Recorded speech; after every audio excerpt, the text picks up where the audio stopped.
हम समझ लो धुरंधर हैं सेफ्टी और एफिशिएंसी के कॉम्बिनेशन में। दोनों सिनेरियोज में ये जो है वो 20 किलोमीटर पर लीटर एवरेज दे देती है। एलिवेट सीएनजी जो है वो इवन ऑटोमेटिक के साथ भी आ जाती है। जब आप बहुत ज्यादा जाम में फंसोगे तो इसका एवरेज कम हो जाएगा, उतना कम नहीं होगा। और हाईवेज पर लंबा लंबा दूर दूर जाना है और मेरे को एक मतलब ठोस वाला हिसाब किताब चाहिए। तो हेलो दोस्तों, जब हम गाड़ी लेने जाते हैं ना, तो या फिर हम एवरेज देखते हैं तो थोड़ी सेफ्टी ऊपर नीचे हो जाती है, और या फिर अगर हम सेफ्टी देखते हैं गाड़ी थोड़ी भारी हो जाती है, एवरेज ऊपर नीचे हो जाता है। तो मैं आज ऐसी गाड़ियों के बारे में बात करूंगा जो सेफ्टी के साथ साथ आपको एवरेज भी दे रही हैं, और उनको मैं ऐसे डिवाइड कर दूंगा कि जैसे कुछ गाड़ियां ऑब्वियसली सिटी हाईवे दोनों पे सही से जो एफिशिएंसी देती हैं, कोई दिक्कत नहीं है, लेकिन कुछ गाड़ियां स्पेसिफिकली जो है हाईवेज पे बढ़िया एवरेज देती हैं, तो उनको भी मैं इंक्लूड कर लूंगा, क्योंकि आप उस हिसाब से देख लो कि आपके यूज के हिसाब से आपको क्या बेटर पड़ेगा, क्योंकि ऑब्वियसली सेफ्टी जो है वो हाईवे पे ज्यादा काम आती है। और सारी सेफ ही कार्स रहेंगी इस पर्टिकुलर वीडियो में।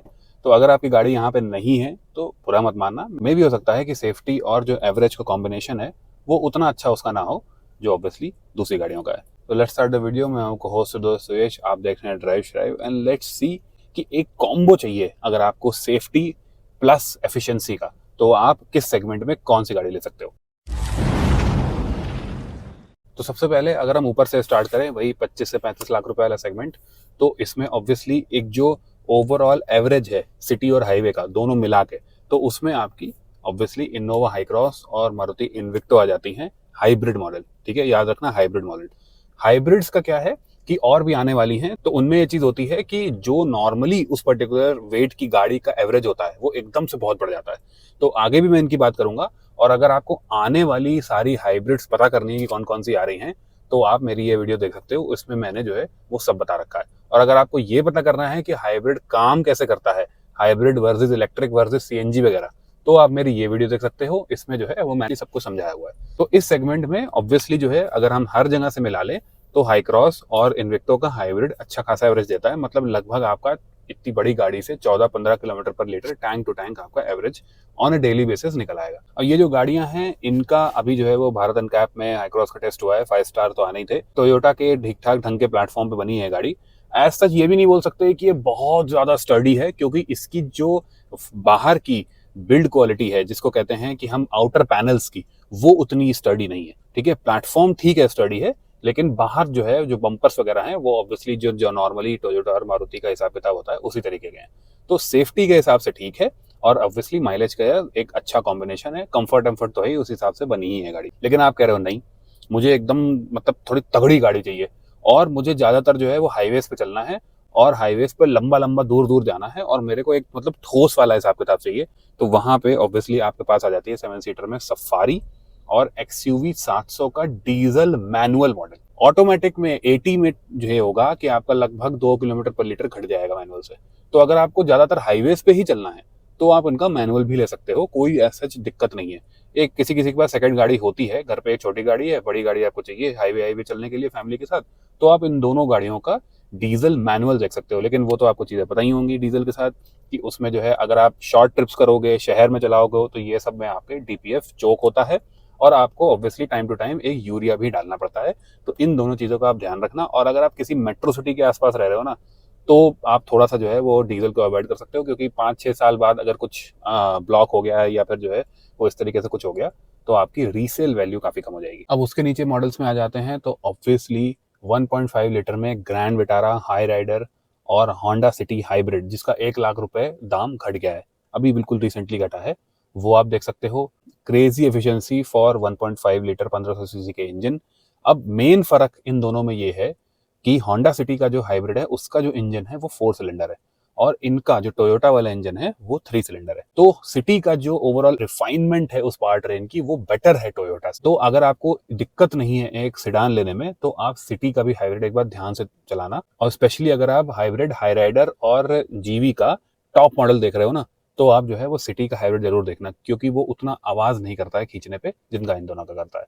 तो अब ये बात आ जाती है कि लगभग 20 से 22 किलोमीटर पर लीटर, इवन अगर बहुत ज्यादा एसी आपका चल रहा है, बहुत ज्यादा लोड है गाड़ी पे, फिर भी आपका 18 किलोमीटर पर लीटर टैंक टू टैंक ये एवरेज दे देती हैं ऑन अ डेली बेसिस। और इनफैक्ट अगर आप शहर में चलाओगे बहुत ज्यादा, अगर आप ट्रैफिक जैम में फंसते हो, जैसे ऑफिस रन आपका रहता है, वो सब चीजें रहती हैं, प्लस आपको घूमने भी जाना है, सब कुछ जाना है, तो दोनों सिनेरियोज में ये जो है वो 20 किलोमीटर पर लीटर एवरेज दे देती है। ऐसा नहीं होगा नॉर्मल गाड़ियों की तरह, पेट्रोल, सीएनजी या डीजल गाड़ियों की तरह कि जब आप बहुत ज्यादा जाम में फंसोगे तो इसका एवरेज कम हो जाएगा, उतना कम नहीं होगा। ठीक है, उल्टा अगर आप ब्रेक दबा दबा के चलोगे तो रीजनरेशन होने की वजह से हाइब्रिड्स का एवरेज और बेटर हो जाता है। अब अगर हम सेफ्टी की बात कर लेते हैं तो दोनों ही गाड़ियों का जो है वो क्रैशेस नहीं हुआ है, लेकिन अगर हम इनके प्लेटफॉर्म्स देखें, जैसे सिटी जो है वो बाहर टेस्ट हो चुकी है, 5 स्टार है।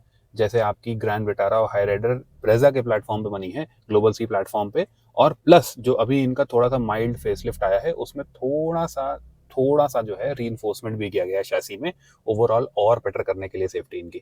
तो उस वजह से क्या रहता है कि एक अच्छा कॉम्बिनेशन बन जाता है सेफ्टी और एवरेज का, काफी अच्छा कॉम्बिनेशन मैं तो कहूंगा। और अब क्या हुआ है कि जो ग्रैंड विटारा है उसमें डेल्टा मॉडल से भी आपका हाइब्रिड स्टार्ट हो गया है। तो हाई राइडर एस और डेल्टा ग्रैंड विटारा, इस सब से काफी नीचे से आपको हाइब्रिड मिलना स्टार्ट हो जाता है विद गुड इनफ फीचर्स, कोई ऐसा दिक्कत नहीं है। तो वो आप देख सकते हो, एक कॉम्बिनेशन चाहिए तो आपको। अब अगर हम हाइब्रिड्स को अलावा साइड रख देते हैं, तब भी हमारे पास इसमें नॉर्मल जो पेट्रोल्स हैं उसमें भी ग्रैंड विटारा और हाई राइडर का जो ब्रेजा वाला जो इंजन है ना, K15C, वो भी बैटरी एवरेज देता है बाकी सारी गाड़ियों से। मैं ओवरऑल मिला रहा हूँ सिटी और हाइब्रिड बोथ कंबाइंड। अगर आप ऑटोमेटिक लोगे तो हाँ ये हो जाएगा कि वो क्योंकि टॉर्क कन्वर्टर है तो 2 किलोमीटर पर लीटर कम होगा, जो कि आपका बाकी जो दूसरी ऑटोमेटिक्स है उनके काफी क्लोज पहुंच जाएगा, लेकिन फिर भी बेटर होगा थोड़ा सा। और सबसे मेन चीज ये है कि ग्रैंड विटारा में फिर से आपको एक सीएनजी ऑप्शन मिलना स्टार्ट हो गया है। तो वही बात आ जाती है कि सीएनजी भी बहुत ज्यादा एवरेज दे देता है, और क्योंकि ये प्लेटफॉर्म भी ठीक है तो एक अच्छा कॉम्बिनेशन बन जाता है एफिशिएंसी और सेफ्टी का। और ये चीज जितनी भी मैंने बोली वो एग्जैक्ट सेम बनती है आपका ब्रेजा में। ब्रेजा का थोड़ा सा वेट कम होने की वजह से 1 किलोमीटर पर लीटर थोड़ा एवरेज और बेटर ही है, सीएनजी का ऑप्शन भी है। ठीक है, तो ये भी ऑब्वियसली ब्रेजा भी अपने सेगमेंट में ओवरऑल सिटी प्लस हाईवे मिला के जो है वो बेटर ही माइलेज देती है दूसरी गाड़ियों से। हो सकता है कोई दूसरी गाड़ी हाईवे पे ब्रेजा का मैच कर जाए एवरेज, लेकिन सिटी में क्या है कि जो दूसरी टर्बो पेट्रोल्स गाड़ियां हैं उनका एवरेज ट्रैफिक में कम हो जाता है ब्रेजा के कंपैरिजन में। अब दूसरी चीज एक और आ जाती है कि आपको फिर से वही बात कि आपको हाईवे हाईवे बहुत चलना है और जो है आप सिटी में उतना नहीं चलते हो, और आपको सेफ्टी चाहिए और थोड़ा सा स्टेबिलिटी वगैरह वो सब भी चीज चाहिए, तो आप जो है वो नेक्सॉन का सीएनजी और डीजल दोनों देख सकते हो।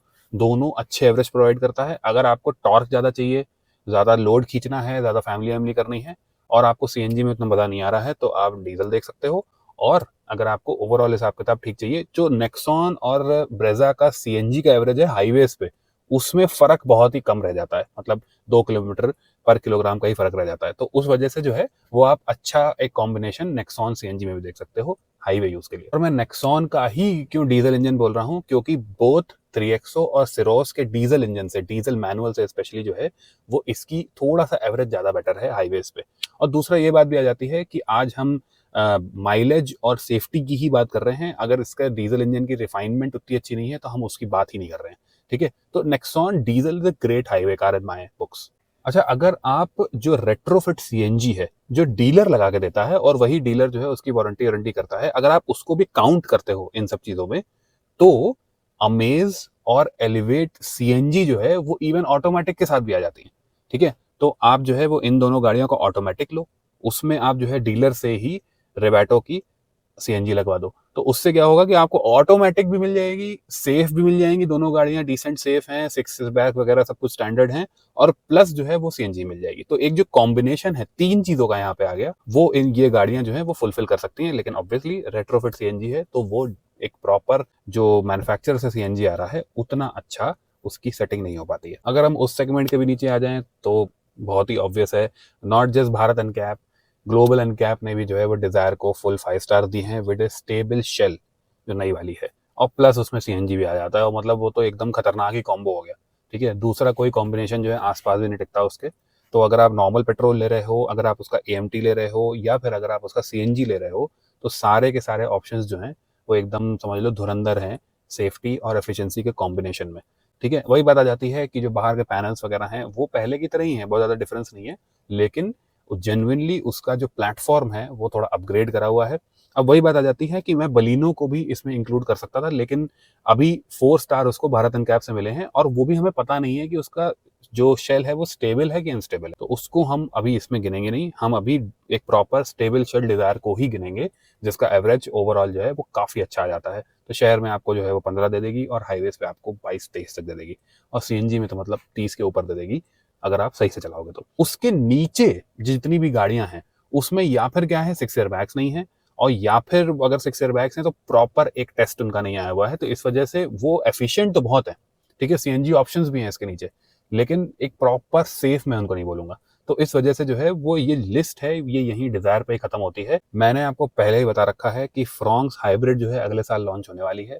तो अगर आप 4 स्टार एक प्रॉपर हाइब्रिड जिसमें आपका 35 किलोमीटर पर लीटर का एवरेज मिल जाएगा पेट्रोल से, तो वो उसके लिए आप अगर रुकना चाह सकते हैं 6-8 महीने के आसपास, तो आप रुक सकते हैं और उसको ले सकते हैं। लॉन्ग टर्म के लिए अगर आप सोच रहे हो तो आप जो है वो रुक भी सकते हो उस गाड़ी के लिए। तो ये जो कॉम्बिनेशन है उसकी यही थी ओवरऑल लिस्ट। कोई भी दूसरा टॉपिक अगर आपको गाड़ियों का समझ में आ रहा है जिसके लिए मैं वीडियो बनाऊं, तो let me know in the comments. जिसके कमेंट पे सबसे ज्यादा लाइक होंगे वो पर्टिकुलर वीडियोस जो हैं वो आपके सामने आती जाएंगी। बाकी तो आपको पता ही है, गाड़ियों के मामले में किसी भी तरीके से अटके हुए हो, आपको समझ में नहीं आ रहा कौन सी लेनी है, तो आप जो है वो डिस्क्रिप्शन में देख सकते हो मेरा कंसल्टेशन, और उसमें हम लोग बात कर सकते हैं। वीडियो कैसी लगी ये जरूर बताना, अच्छी लगी हो तो लाइक करना, और अगर पहली बार चैनल पे आए हो तो subscribe to channel. Next video में मिलते हैं, बाय।